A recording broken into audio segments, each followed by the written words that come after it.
Irmãos amados, que a graça e a paz do Senhor esteja com todos. Estamos aí na gravação de um programa para essa quinta-feira à noite, muito embora eu esteja gravando durante o dia na sala aqui na igreja.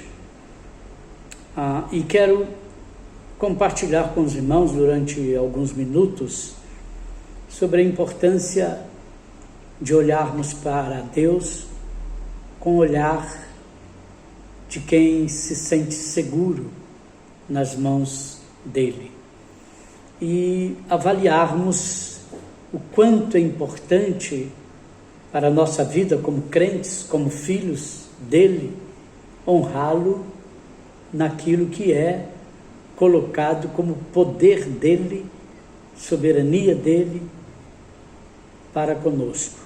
Neste universo tão grande, diante de tantas dificuldades nesse mundo em que estamos, as relações humanas tão deterioradas pela inveja, pela cobiça, pela corrupção, pela imoralidade, nós, como filhos de Deus, temos que entender que precisamos brilhar neste mundo, e para que tal aconteça, precisamos também reconhecer que estamos nas mãos de um Deus único e verdadeiro. Tá certo, irmãos? Eu quero, portanto, fazer a leitura de um texto. A minha palavra será breve, o programa será breve, e, portanto, eu peço a sua atenção para as expressões acompanhadas dos versos que pretendo apresentar para os irmãos. E o primeiro deles está no Evangelho de João, no capítulo 4, é um verso muito conhecido que diz: Deus é Espírito e importa que os que o adorem em Espírito e em verdade. É importante pensarmos nisso, e essa expressão, muito embora conhecida de todos nós, me chamou a atenção quando eu li alguns dias atrás esse livreto que já havia lido há muito tempo atrás e voltei a ler agora nesse período em que estamos mais em casa. Voltei a ler, tirando algumas conclusões, e nele encontrei as expressões que quero compartilhar com os irmãos, e a primeira dessas expressões está exatamente baseada nesse verso que eu acabo de ler para os irmãos, né? Quando Deus é mencionado por Jesus Cristo, dizendo ser Ele Espírito, e nos convidando a adorá-lo também em espírito e em verdade. E este é o meio pelo qual nós conseguimos chegar ao coração de Deus, segundo palavras do próprio Jesus.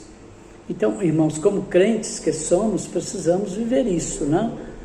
Viver de forma bem completa, de forma bem atuante, para que não tenhamos dificuldades nenhuma em caminhar seguros nas mãos do Senhor. Deus é Espírito, e o livreto diz desse Deus que é Espírito e que espera que o adoremos em Espírito e em verdade, nos traz também a explicação de que, sendo Ele Espírito e requerendo de nós uma adoração diferenciada, com certeza Ele nos dará todas as condições necessárias para que possamos adorá-lo de acordo com as expressões, de acordo com a revelação do próprio Jesus, que no seu tempo terreno teve esse entendimento para nos abençoar, né, irmãos? Então vamos em nossa vida vivermos de tal forma que sejamos pessoas capazes de reconhecer isso, caminhando na compreensão total de que nós não adoramos a um Deus qualquer, porque não há outro Deus. Só o nosso Deus é Deus. É um Deus, segundo esse estudo que apresento para os irmãos, é um Deus que se preocupou conosco, porque Ele mesmo se revelou a nós, exatamente pelo fato de ser Espírito, invisível, portanto, Ele se revelou a nós através da sua palavra, né? E nós temos a Bíblia, que é a sua revelação para nós. Aí entra uma outra situação importante, porque se nós não estudamos a Bíblia, nós não conhecemos Deus. É a Bíblia quem traz as informações que precisamos sobre Deus. Nós precisamos estudar a palavra dele, precisamos ter um método, talvez, interessante, ao longo do ano, estudando a Bíblia, não só lendo, mas estudando mesmo a Bíblia. Precisamos ter interesse pela escola bíblica dominical, porque nela também estudamos de forma bem considerável a palavra do Senhor. E a minha palavra, você que participa deste momento, né, porque a intenção com isto é fazer com que o nosso tempo de isolamento, ou isolamento parcial para muitos, seja um tempo de comunhão com Deus, através da sua palavra, um Deus que é Espírito. Mas esse livreto ainda fala, ele é Espírito e é um Deus eterno, né? O verso que li fala de um Deus Espírito, mas também nos leva ao entendimento de um Deus eterno. E é importante observarmos isto para que nós não fiquemos limitados àquilo que a humanidade no seu todo fica, que é de entender que a vida é o que vivemos aqui na Terra. Não é exatamente por aí. Nós temos uma vida após a morte, porque Deus nos garante isso. É a vida que nos fortalece, né, e que nos mostra para o futuro. Quero fazer a leitura de um outro texto, portanto, e agora, no livro de Malaquias, no capítulo 3 de Malaquias, no verso 6 desse capítulo, diz o seguinte: porque eu, Senhor, não mudo, por isso vós, ó filhos de Jacó, não sois consumidos.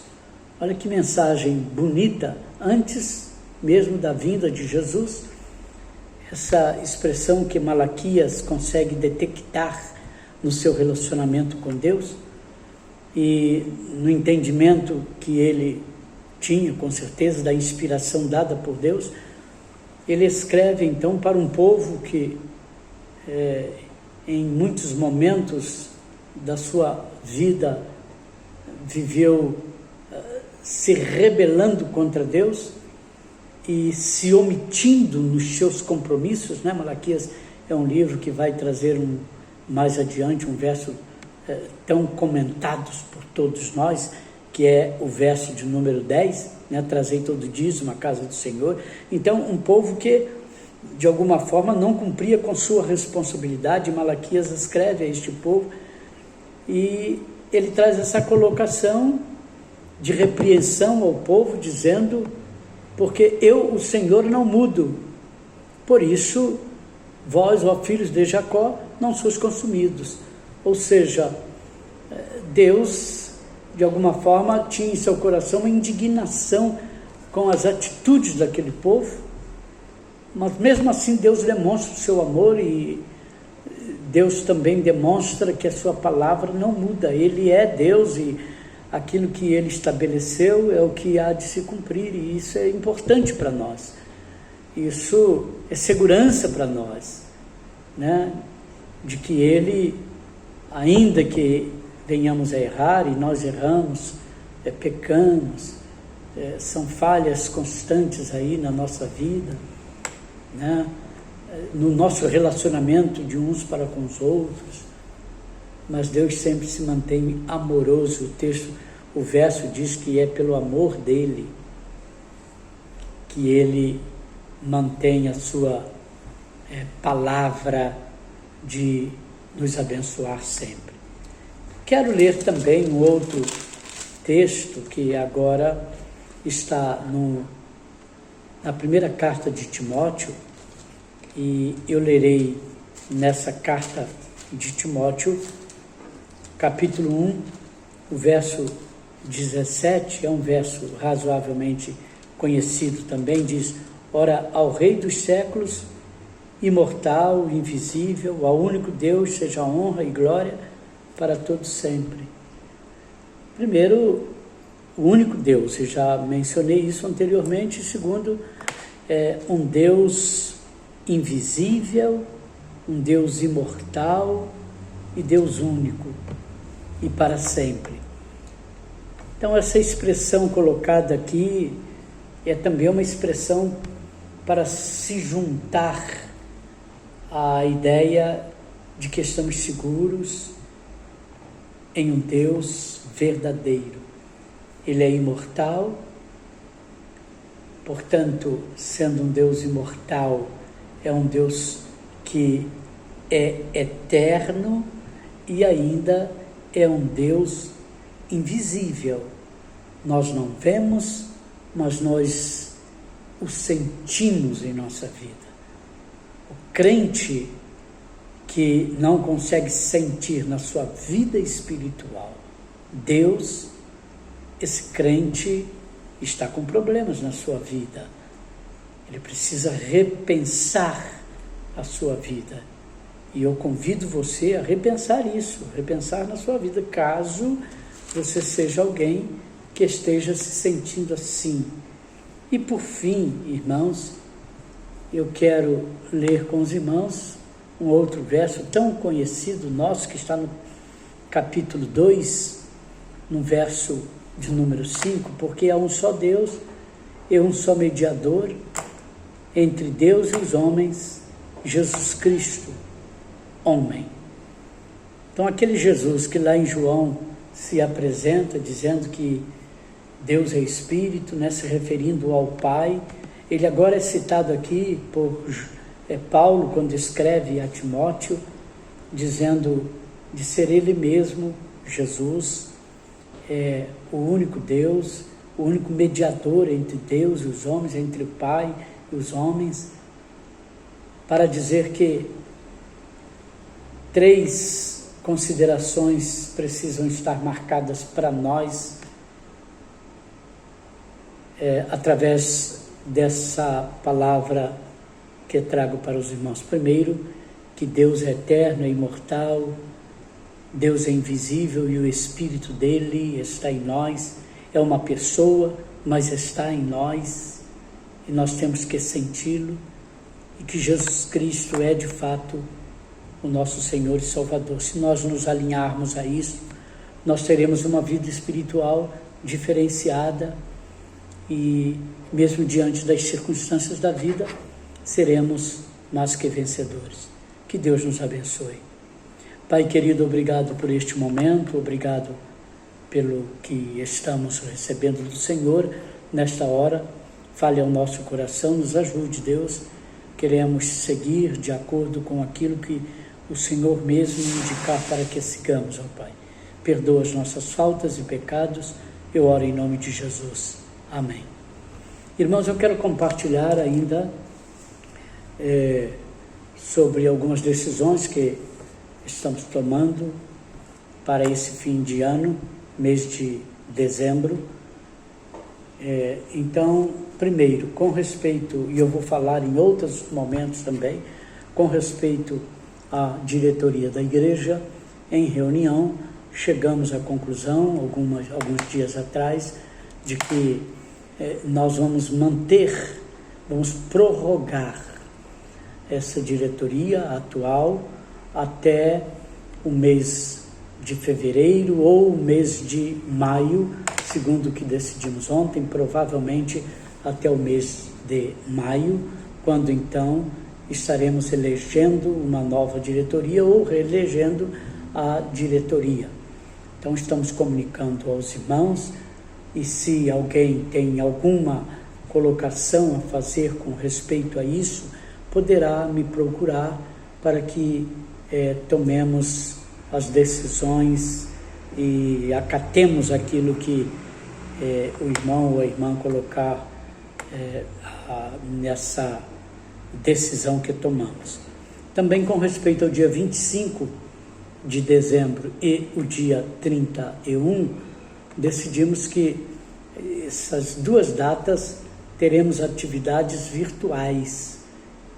Gravaremos tanto o programa do dia 25 como o programa do dia 31 e colocaremos aí, transmitiremos para os irmãos.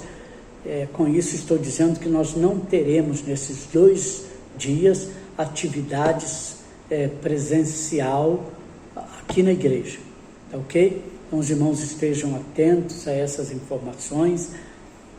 Como disse ontem em uma reunião, eu estou com uma equipe que tem me ajudado a organizar, a montar, e esperamos no Senhor que tudo isso dê certo para a honra e glória dele. Estou fazendo alguns contatos por telefone para voltar a conversar, ou pelo menos dar um alô e abençoar alguns irmãos, e pode ser que em algum momento, hoje, amanhã ou em outro dia, você receba uma ligação minha, ou mesmo uma mensagem pelo WhatsApp, e espero que mantenhamos esta comunhão. Que Deus te abençoe, que Deus nos abençoe. Amém.